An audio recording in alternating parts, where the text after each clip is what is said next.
There's the old adage that exists that says, "An apple a day keeps the doctor away." And while many seem to look fondly on this phrase for its childhood nostalgic qualities, very few people actually absorb the nutrients of such a wonderful statement. Basic as it is, the statement is actually quite profound, earth-shattering, even universe-rendering in its simplicity. Eat a proper, nutritious, healthy diet, and you will in turn reap the benefits and be a healthy individual that keeps doctors away. Sorry, doctors, but being that you're in the profession that hopes to create healthy people, I hope you can understand. The fact of the matter is that despite the simplicity of such a statement, it seems as though very few people actually follow its meaning, even though they really, really should. According to the CDC, that is, the Center for Disease Control, the individuals who eat and maintain a diet of fruits and vegetables are at lower risk for cancer and other chronic diseases. Now, I could be mistaken, but I don't think any of us actually want to have cancer or other chronic diseases, as they say. But again, I could be wrong.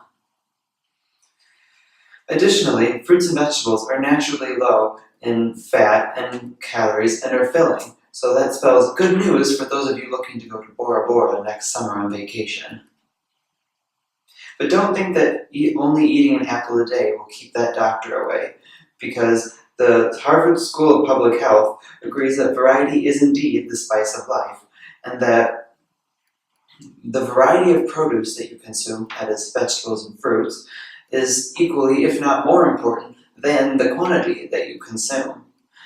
Because no one fruit or vegetable or produce provides you with all the nutrients that you need, or essential vitamins and minerals, even those superfoods, though they are called that. Speaking of essential nutrients, they're called essential for a reason, and although you could take supplements, as many do, to supplement other illnesses, you oftentimes don't reap the same benefits as you would if you were getting it from produce such as fruits and vegetables. All this talk of supplements and revamping your modern American diet sounds time-consuming and expensive, right? Well, not necessarily.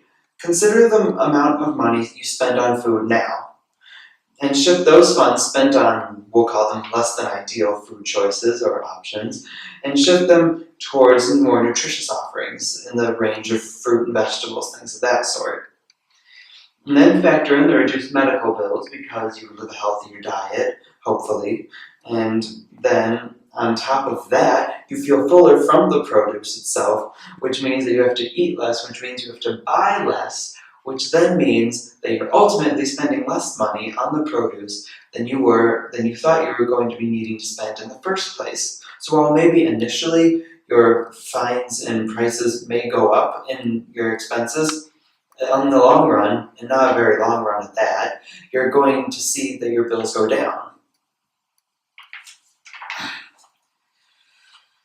You may also say that those foods don't taste very good. Well, I would turn and tell you that that is a load of toads, because when making meals that are more nutritious, your brain function and creativity becomes stimulated as it forces you to think of ways of satisfying yourself through more nutritious ways, and there are ways of doing it.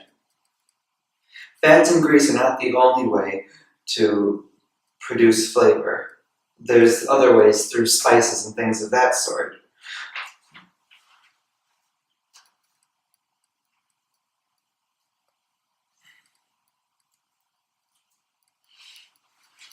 This is a basic oatmeal that I made for breakfast this morning, and it's loaded with nothing but nutrients, not to mention no added or refined sugars.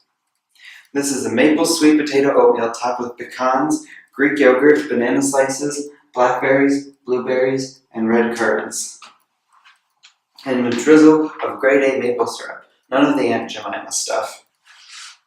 By using a variety of spices, see, spice still is the variety of life, you can actually obtain nutritious, more complex flavors than you ever could by relying on fats and grease that are actually debilitating to your overall health. And health.gov says that a healthy diet is one that's low in saturated and trans fats, so I guess I have to be onto something. Now, most of you are probably thinking that you would love to climb a tree and take in that crisp mountain air, but while munching on a head of lettuce, but you don't really know where to begin. Well, Elaine McGee of WebMD has the answer for you.